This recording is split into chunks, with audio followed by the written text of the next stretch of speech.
اللہ تبارک و تعالی ہم سب کا خالق و مالک ہے. ہمارے پاس اس قدر بے شمار نعمتیں ہیں کہ رب خود فرماتا ہے کہ تم گننا چاہو تو تم گن نہیں سکتے.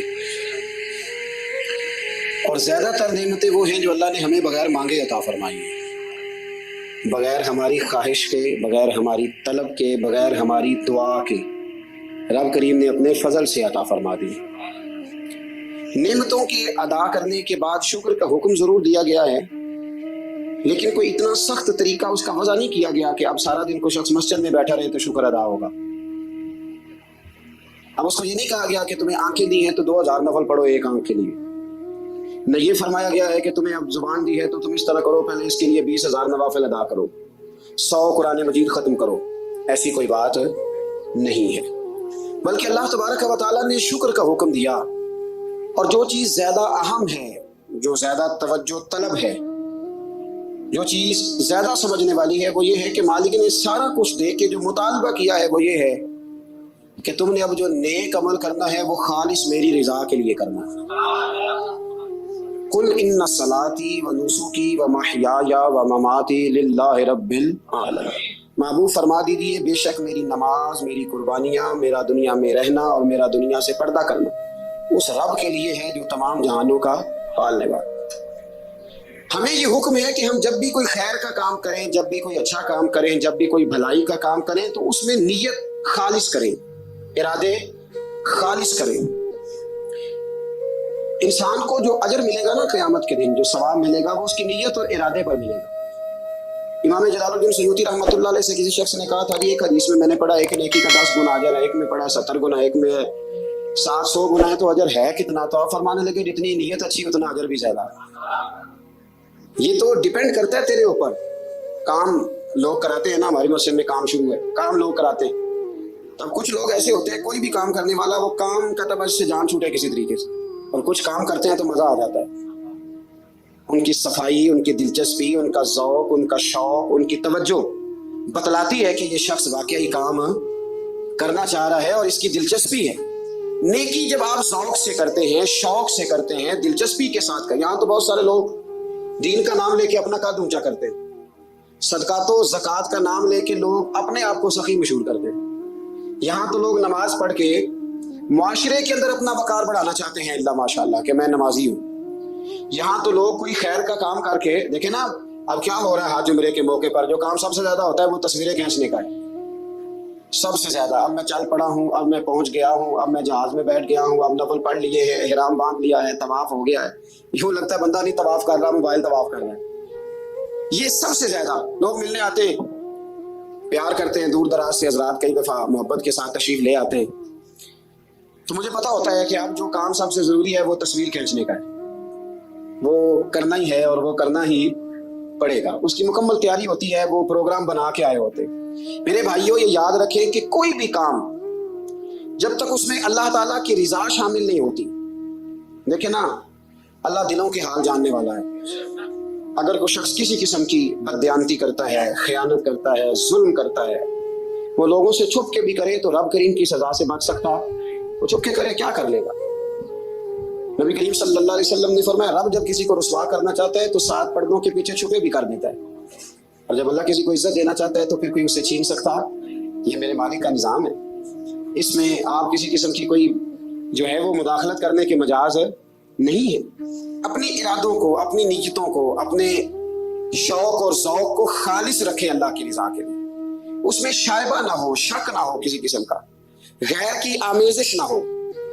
نماز پڑھیں تو اللہ کی رضا کے لیے، صدقات و خیرات کریں تو اللہ کی رضا کے لیے. کسی کام میں آپ مداخلت کرتے ہیں، بھائیوں کی لڑائی ہو گئی ہے، دوستوں کا جھگڑا ہو گیا ہے، رشتہ داروں میں کسی جگہ کوئی ایسی ضرورت پڑ گئی ہے جہاں آپ کے مداخلت کرنے سے حالات بہتر ہو سکتے ہیں تو مداخلت ضرور کریں.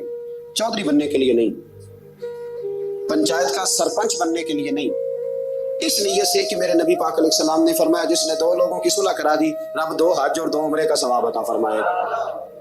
اس ارادے سے، اس نیت سے، اس ذوق سے، اس شوق سے، اس توجہ کے ساتھ آپ آگے بڑھیں گے کہ ہم نے اللہ کی رضا کے لیے کرنا ہے. ہمارے آج کل کے جتنے امور ہیں ان امور کے اندر دنیا داری غلبہ کرتی چلی جا رہی ہے. ہر کام میں دنیا داری کی آمیزش ہو جاتی ہے، نہ چاہتے ہوئے بھی، نہ ارادہ کرتے ہوئے بھی بہت ساری جگہوں پہ. اور دنیا داری اتنی غالب ہو گئی ہے کہ دنیا ہی دنیا نظر آنے لگ گئی.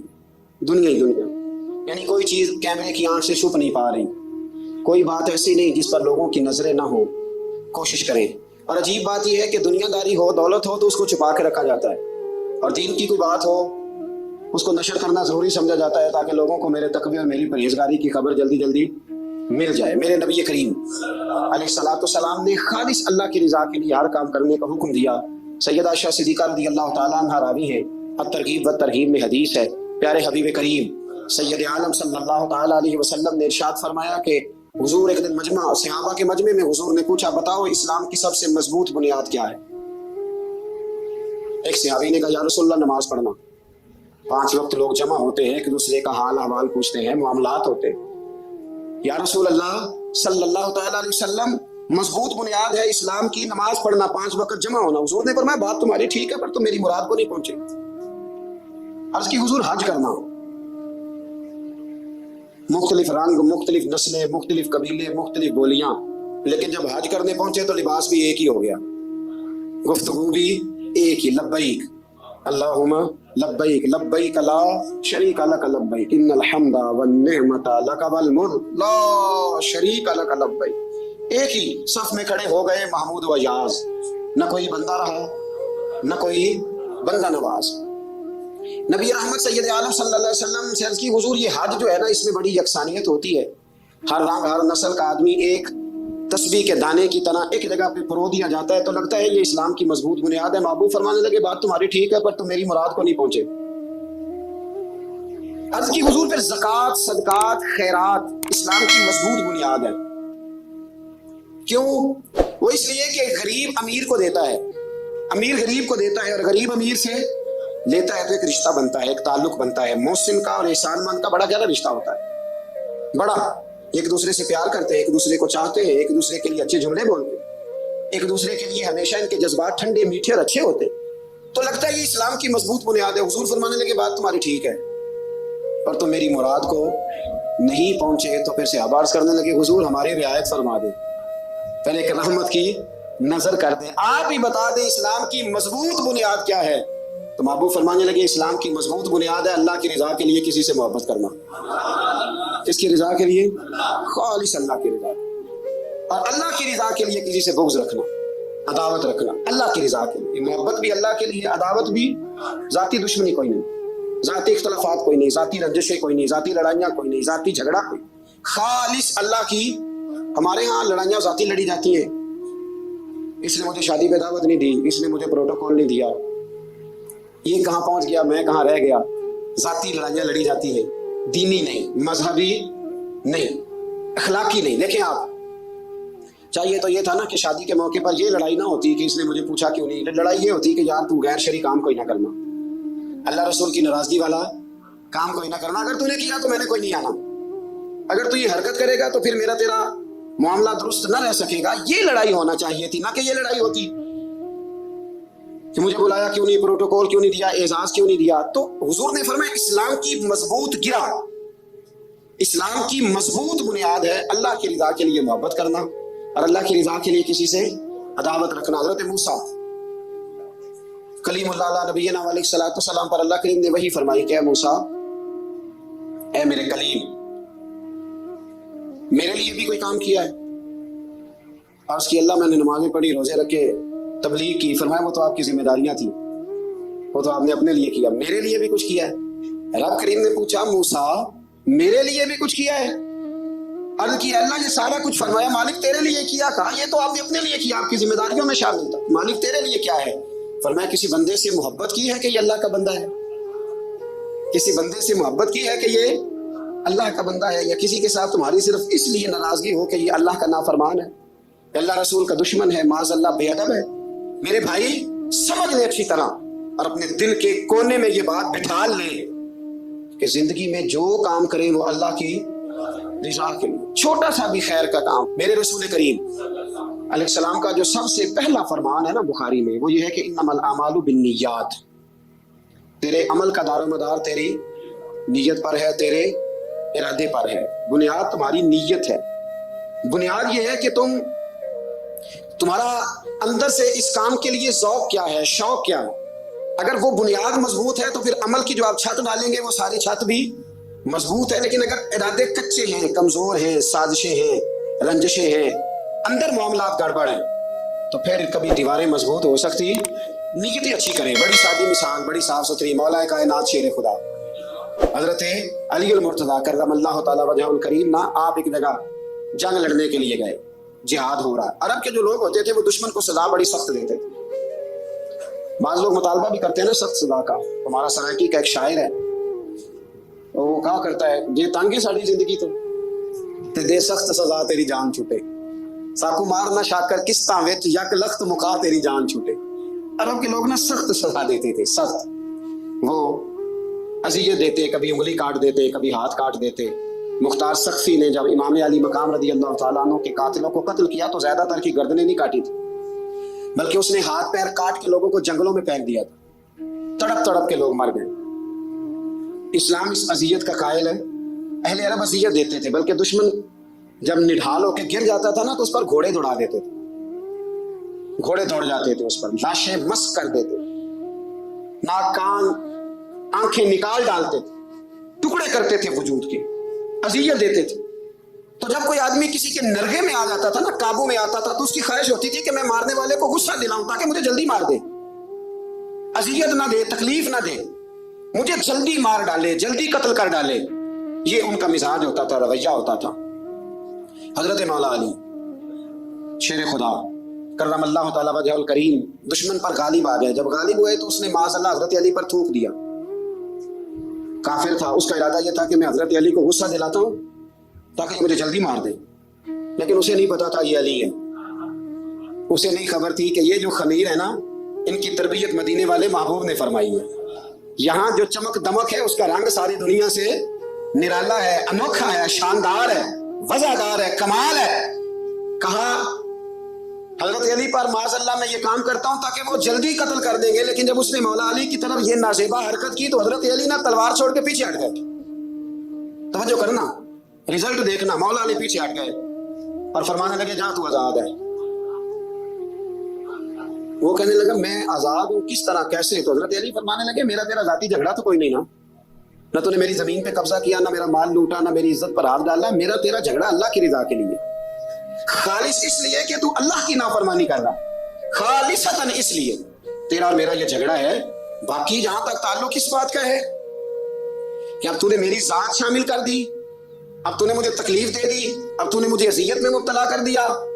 تو حضرت مولا علی شیر خدا فرمانے لگے اب ذات آ گئی ہے میری بیچ میں، اب میری ذات بیچ میں آ گئی. اب اگر میں تجھے قتل کروں گا تو لگے گا میں نے اپنے ذاتی غصے میں قتل کیا. لہٰذا اب معاملہ یہ ہے کہ میں تجھے آزاد کرتا ہوں، اب تو چھٹی کر سکتا ہے، جا سکتا ہے، دوبارہ کبھی میرے ہاتھ آئے گی تو دیکھی جائے گی. مولا کائنات نے اسے چھوڑ دیا، لیکن وہ حضرت علی کا غلام بن گیا. وہ غلام بن گیا. کہنے لگا علی اب سمجھ آئی ہے کہ دین کتنا شاندار ہے، دین کتنا اعلیٰ ہے، دین کی قدریں کتنی پاکیزہ اور کتنی حسین ہیں اور کتنا منور ہے محبوب کریم کا دین. آپ مجھے کلمہ ہی پڑھا دیں. گویا جو بندہ تلوار سے فتح نہ ہو سکا وہ مولا علی کے خلوص سے فتح ہو گیا. حضرت علی کے خلوص سے، للہیت سے، اللہ کے ساتھ جو ان کا رشتہ تھا اس رشتے کی برکت سے وہ آدمی فتح ہو گیا. میرے بھائی ہمارے معاملات کے اندر للہیت ختم ہوتی جا رہی ہے، خلوص نہیں رہا. کرامتیں ہیں، کہانیاں ہیں، داستانیں ہیں، الزامات ہیں، جھوٹ ہے، فریب ہے، فراڈ ہے، بڑا کچھ ہے. اگر نہیں ہے تو خلوص نہیں ہے. اگر نہیں ہے تو ہمارا اللہ اور اس کے رسول کے ساتھ رضا والا معاملہ نہیں ہے. کسی چیز کو اس کی حقیقت کی بجائے ہم تصورات کی دنیا میں جا کے، خیالات، توہمات اور افواہوں کی دنیا میں جا کے اس کو قبول کرتے ہیں. یاد رکھو جن لوگوں کی زندگیاں اللہ کی رضا کے لیے تھی وہ لوگ بڑے اچھے تھے، بڑے خوش بخت تھے، بڑے خوش نصیب تھے. انہیں بدر کے میدان میں گردنیں کٹانے میں بھی بڑا ہی مزہ آیا تھا. انہیں آپ دیکھیں نا، احد کے میدان میں جانے دینے میں بھی انہیں بڑا مزہ آیا. جب آدمی میں خلوص ہوتا ہے تو اس کے لیے جان قربان کرنا بھی آسان ہو جاتا ہے. لیکن جب خلوص نہیں ہوتا پھر گفتگو ہوتی ہے، پھر باتیں ہوتی ہیں، پھر داستانیں ہوتی ہیں، پھر کہانیاں ہوتی ہیں، پھر لب و لہجہ ہوتا ہے، پھر منصوبہ سازی ہوتی ہے، پھر ہیلے بہانے، پھر سورے کبرے جوڑ کے لوگ کہانیاں اور داستانیں بناتے ہیں. خلوص اور للہیت کے ساتھ اللہ کی بارگاہ میں جھکے، عبادتوں کا، ریاضتوں کا، تلاوتوں کا جتنا اللہ ہمیں موقع دیتا ہے اس میں خلوص شامل کرنے کی کوشش کریں، للہیت شامل کرنے کی کوشش کریں، اللہ کی رضا شامل کرنے کی کوشش کریں. میرے نبی رحمت صلی اللہ تعالی علیہ وسلم نا حضرت معاذ ابن جبل کو جب یمن کے لیے روانہ کرنے لگے تو رسول پاک علیہ السلام نے بڑی نصیحتیں فرمائیں. ان نصیحتوں میں درد بڑا تھا. کیوں؟ اس لیے کہ حضور نے انہیں بتلایا تھا کہ جب تم واپس آؤ گے تو میری تمہاری ملاقات نہیں ہوگی, تم میری قبر سے گزرو گے. اکھاں جدوں میٹیاں زمانہ مینوں روے گا, اور اپنا تے اپنا بیگانہ مینوں روے گا. جدوں نہ میں دسیا میں خاراں نوں میخانے وچ جام ٹوٹ جان گے تے میخانہ مینوں روے گا. کئی لک لک رون گے تے کئی بک بک رون گے. گلیاں دا اجانا تے سیانا مینوں روے گا. اور کیا خوبصورت بات انہوں نے کہی تھی, مجھے بڑی پسند ہے. کہنے لگے بے قدرہ کچھ قدر نہ جاتی, اور کیتی خوب تسلی ہو اے دنیا دار پجاری زر دے کتیاں دے گل ٹلی ہو. بک بک روسن اکھیاں تکیو ویکھ حویلی کلی ہو. تے کوچ نصیر اساں جدوں کیتی پھر پہ جانی تھرتھلی ہو. کوچ نصیر اساں جدوں کیتی پھر پہ جانی پھر کمال ہو جائے گی. بعد مرن دے مکھڑا میرا ہو جاوے جے تازہ, پھر سمجھ لینا محبوب میرے نے آن پڑے ہے جنازہ. حضرت معاذ ابن جبل رضی اللہ تعالیٰ عنہ سے حضور نے فرمایا, معاذ جب تم واپس گزرو گے نا تو میری قبر کے پاس سے گزرو گے, ملاقات نہیں ہوگی. تو وہ جو نصیحتیں تھی نا اس موقع پر جب آپ گویا کسی سے آخری ملاقات کر رہے ہوتے, ان نصیحتوں کے اندر جو حسن ہوتا ہے, کمال ہوتا ہے, وہ تو جاتے جاتے کی بات لے سجنا سا توڑ نبھائی جان ہی دیتی راہ تیرے, وہ جو جاتے جاتے کی گفتگو ہوتی ہے, وہ جو انداز ہوتا ہے بڑا کمال ہوتا ہے. اور اس کی گہرائی اور گہرائی کو وہ سمجھ سکتا ہے جس کو وہ لمحے میسر آتے, جو اس وقت اس مقام پہ کھڑا ہوتا ہے. حضرت معاذ ابن جبل رضی اللہ تعالیٰ عنہ تڑپ کے روئے کہ حضور کیا فرما رہے ہیں. حضور کوئی خاص نصیحت تو نبی پاک نے بڑا کچھ فرمایا. ایک جملہ حضور نے یہ کہا, معاذ عمل جتنا بھی کرنا خلوص کے ساتھ کرنا. اور محبوب نے فرمایا تیرا خلوص کے ساتھ کیا ہوا تھوڑا عمل بھی رب کی بارگاہ میں زیادہ بنا کے تیرے لیے ذریعہ نجات بن جائے گا. جتنا بھی کرنا خلوص کے ساتھ کرنا. بولیے, خلوص کے ساتھ کرنا, للہیت کے ساتھ کرنا, اس کے اندر کوئی کمزوری نہ آنے پائے. للہیت کے ساتھ, خلوص کے ساتھ, رواداری کے ساتھ, پیار کے ساتھ کرنا. میرے بھائیوں, یہ سمجھنے کا مقام ہوتا ہے کہ جب ہم اللہ اور اس کے رسول صلی اللہ علیہ وسلم کی رضا کے لیے کوئی عمل کرتے ہیں تو اس کا بھی ہمارے دل کو پتہ ہوتا ہے, اور جب اندر ریاکاریاں ہوتی ہیں تو ہمارے دل کو اس کا بھی پتہ ہوتا ہے. ہمیں دونوں باتوں کی خبر ہے. اب ہمیں خود سوچنا ہے, ہمیں خود فکر کرنی ہے, غور کرنا ہے کہ ہمارا انداز. ایک بزرگ تھے امام غزالی نے لکھا ہے, انہوں نے 7 سال پورے 5 نمازیں جماعت کے ساتھ پڑھی اور پہلی صف میں تکبیر اولیٰ کے ساتھ پڑھی. 7 دن نہیں پوری پڑھی جاتی 5 نمازیں پہلی صف میں پہلی تکبیر کے ساتھ. 7 پہلی صف میں تکبیر اولیٰ کہتا ہے امام نے اللہ اکبر کہا پہلی تکبیر میں, تو ہم نے بھی ساتھ ہی اللہ. پہلی صف میں 7 سال تک 5 نمازیں تکبیر اولیٰ سے بہت بڑا کارنامہ ہے, بہت بڑی بات ہے. مطلب بندہ یہاں سے اٹھ کے آتے ہیں, وضو کرتے, کوئی معاملہ آ گیا, مطلب اس کو حاجت ہو گئی استنجا وضو کی, تو وہ ٹائم نکل جاتا ہے. کئی دفعہ ایسے ہوتا ہے. 7 سال پورے نماز پڑھی. تو کہتے ہیں 7 سال کے بعد نا ایک دن 8واں سال لگا ہوا تھا, تو بزرگ فرماتے ہیں میں ذرا لیٹ ہو گیا, تکبیر اولیٰ تو مل گئی پر پہلی صف نہ ملی, تیسری صف میں جگہ ملی. بزرگوں کے تقوی دیکھیے گا.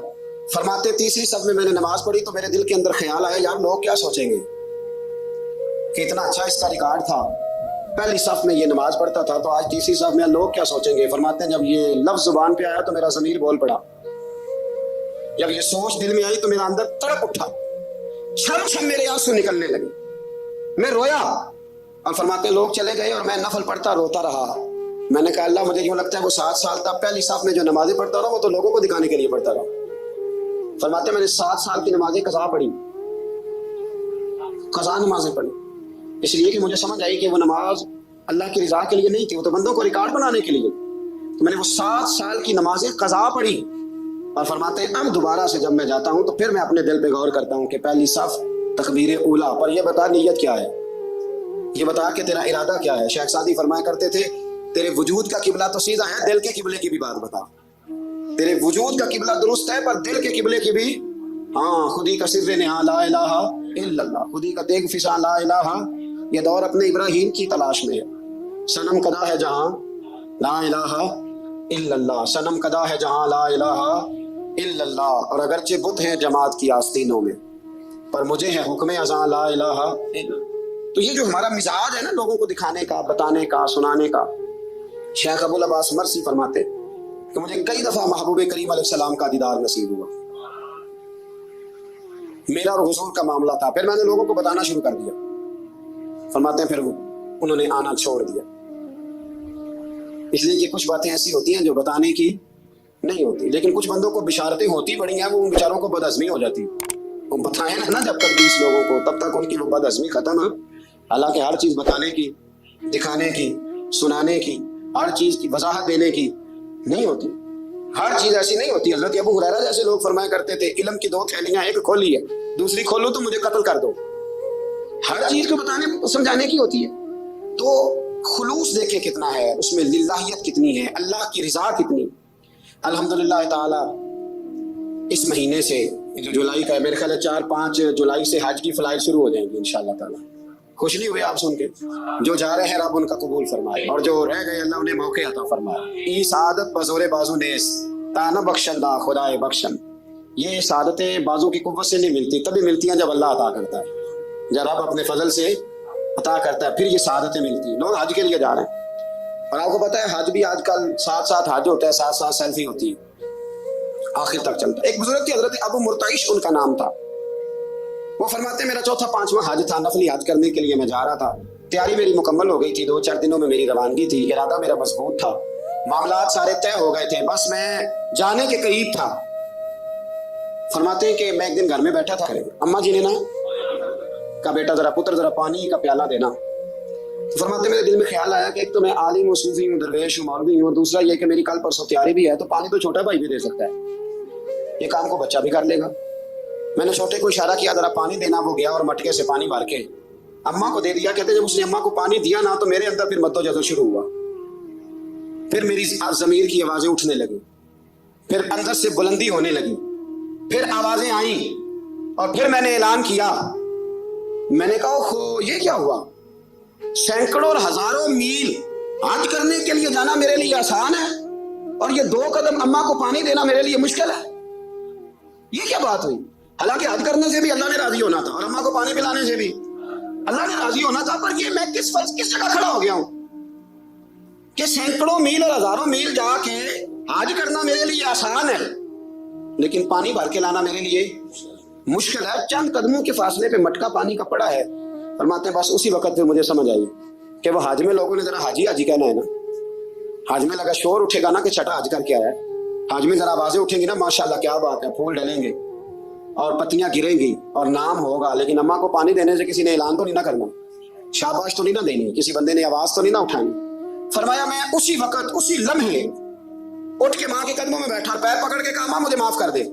ماں کہنے لگی بیٹے کیا ہوا؟ میں نے کہا ماں مجھے سمجھ آ گئی، آج میرا نفلی ہے، میں اس سال نہیں جاؤں گا، اگلے سال جاؤں گا.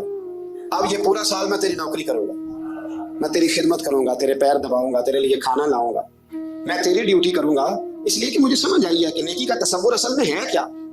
ہم بالعموم وہ نیکی کرنے جا رہے ہوتے ہیں جو نیکی بھی ہوتی ہے اور دنیا میں اس کا نام بھی ہوتا ہے، تذکرہ بھی ہوتا ہے، اس کی وجہ سے ہمارا قد بھی اونچا ہو رہا ہوتا ہے. حالانکہ نیکی کا تصور تو بڑا چھوٹا سا ہے. کل معروف اور صدقہ، مسکرا کے ملنا بھی نیکی، رزق حلال کما کے بچوں کو کھلانا بھی نیکی، گلی سے پتھر اور کانٹا اٹھا دینا بھی نیکی. پر ہمیں تو کوئی لمبی چوڑی نیکی چاہیے، کوئی بڑی نیکی چاہیے. اس لیے بہت سارے ایسے لوگ ہیں جو نیکیاں ان کی پہنچ میں ہوتی ہیں وہ نہیں کرتے. وہ محرم کے ایام میں نا ایک جگہ پہ حاضری کا موقع ملا، تو وہاں ایک صاحب کہہ رہے تھے ہم مریں گے، لڑیں گے، جانیں دیں گے، قربانی دیں گے، ہم امام علی مقام کی سنت ادا کریں گے، سارا کچھ کریں گے. تو بعد میں وہ میرے پاس بیٹھے تو میں نے انہیں کہا کہ جب جنگ کا موقع آئے گا تو انشاءاللہ لڑیں گے، جانے بھی دیں گے. پر ابھی آپ یہ کام کریں کہ امام حسین ایک رات میں پورا قرآن پاک پڑھا کرتے تھے، یہ والی سنت امام حسین کی شروع کریں. یہ والی سنت ابھی آپ سٹارٹ، جب وہ موقع آئے گا تو انشاءاللہ وہ کام بھی کریں گے. یہ والی سنت آپ سٹارٹ کریں امام صاحب کی. امام صاحب 100 نفل پڑھا کرتے تھے فرض نماز کے علاوہ روزانہ، 100 رکعت نماز نفل. تو آپ یہ والی سنت امام حسین کی شروع کریں نا. تو جب کربلا سجانے کی باری آئے گی تو پھر کربلا بھی سجا لیں گے. لیکن ہم نے یہ والے کام نہیں کرنے، نمازیں 5 پوری نہیں پڑھنی، ہم نے تو صرف کربلا والی سنت ادا کرنی، نعرے لگانے ہیں، وہاں تک پہنچنا ہے. میرے عزیز یاد رکھیں، اللہ کی رضا ہر جگہ پیش نظر ہو. میرے رسول کریم صلی اللہ تعالی علیہ وسلم کی عالی مرتبت خدمت میں ایک جنگ کے موقع پر صحابہ نے عرض کیا تھا کہ یا رسول اللہ صلی اللہ تعالی علیہ وسلم فلاں آدمی بڑی ہمت سے لڑ رہا ہے، جہاد کر رہا ہے، بڑی بات ہے. تو حضور نے فرمایا یہ جہنمی ہے، جہاد کر رہا تھا توجہ ہے میری بات پر؟ حضور نے فرمایا یہ جہنمی ہے، یہ دوزخی ہے، یہ بندہ جنتی نہیں۔ جب سرکار دو عالم صلی اللہ تعالی علیہ وسلم نے یہ بات ارشاد فرمائی تو صحابہ کہتے ہیں ہمیں تجسس ہوا کہ یہ کیا بات ہوئی، اتنی ہمت سے، جوان مردی سے، اتنی وہ دلیری سے لڑ رہا ہے اور حضور نے فرما دیا دوزخی ہے۔ کیسے دوزخی کیسے؟ تو ایک صحابی کہنے لگے میں اس کا پیچھا کرنے لگا، جب پیچھا کرنے لگا تو اس پر کچھ زخم کاری لگ گئے تھے، زخم کہہ رہے تھے، وہ زخموں کو برداشت نہ کر سکا اور ایک مقام ایسا آیا کہ اس نے خود اپنے پیٹ میں خنجر لگا کے، پیوست کر کے، خنجر مار کے یا تلوار مار کے یا نیزہ مار کے اس نے خودکشی کر لی، زخموں کی تاب نہ لا سکا۔ حضور نے فرمایا تھا کہ یہ جہنمی ہے، تو اس کی وہ جو بات تھی وہ صادق ہو گئی۔ کہتے ہیں میں فوراً بولا، میں نے کہا میرے محبوب جو فرماتے ہیں حق اور سچ ہی فرماتے ہیں، دیکھو کس موت مرا۔ اب اس پر مفسرین نے لکھا ہے کہ وہ بندہ جو گھر سے نکلا تھا نا، تو وہ دین کے لیے لڑنے نہیں نکلا تھا، وہ قومیت کے لیے لڑنے آیا تھا کہ میرا سارا قبیلہ گیا ہے تو مجھے بھی جانا چاہیے، ہماری قوم سے فلانی قوم ٹکرائی ہے تو لہذا ہمیں۔ اس کی نیت میں، ارادے میں دین، للہیت اور خلوص شامل ہے۔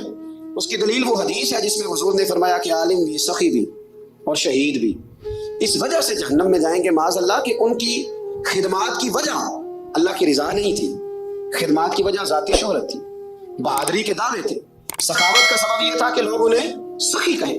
خلوص والا جو عمل ہوتا ہے نا، خلوص والا، وہ تو بڑا تھوڑا بھی ہو تو قبول ہوتا ہے۔